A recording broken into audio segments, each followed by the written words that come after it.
La grève est reconduite au printemps des comédiens à Montpellier, des spectacles annulés aux Nuits de Fourvière, Lyon, suspension possible des festivals d'Avignon et d'Aix-en-Provence. Le mouvement des intermittents du spectacle et des précaires essaime et se radicalise. Il y a quelques jours, Jack Lang a exprimé son soutien aux intermittents et appelé le gouvernement à ne pas agréer un accord social signé dans l'opacité et par des organisations syndicales très minoritaires dans les professions concernées. Ces intermittents ne sont pas des artistes ou des techniciens privilégiés, profiteurs d'un système généreux, mais des femmes et des hommes qui, la plupart du temps, ont du mal à vivre de leur art. Le projet de convention qu'ils combattent les précarise un peu plus encore, en augmentant les cotisations sociales et en instaurant un différé de paiement.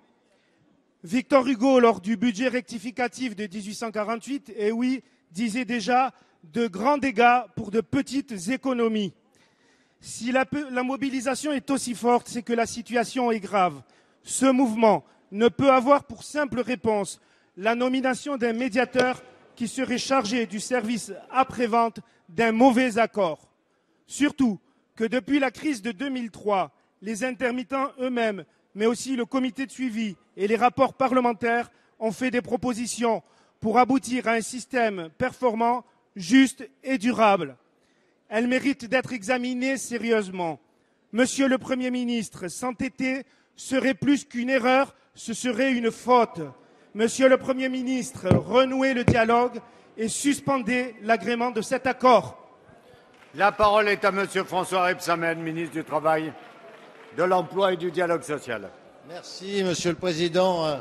Monsieur le député Roumégas, comme j'ai déjà eu l'occasion de le dire à un de vos collègues, Noël Mamère, lors d'une séance le 4 juin, les annexes 8 et 10 de la Convention de l'UNEDIC, qui ont été signées le 22 mars, sauvegardent le régime des intermittents et dont l'existence était menacée. Il garantit l'essentiel de leurs droits à l'indemnisation et protège les plus précaires d'entre eux, comme l'a confirmé le rapport qui vient d'être publié d'ailleurs par l'UNEDIC. Cette convention est le résultat du dialogue social et il a été signé par la majorité des partenaires sociaux, organisations patronales et organisations syndicales.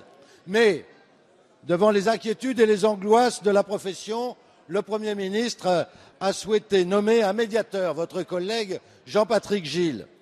Celui-ci poursuit son travail de concertation et de dialogue. Vous comprendrez donc, dans ces conditions, que je ne puisse anticiper sur ces préconisations.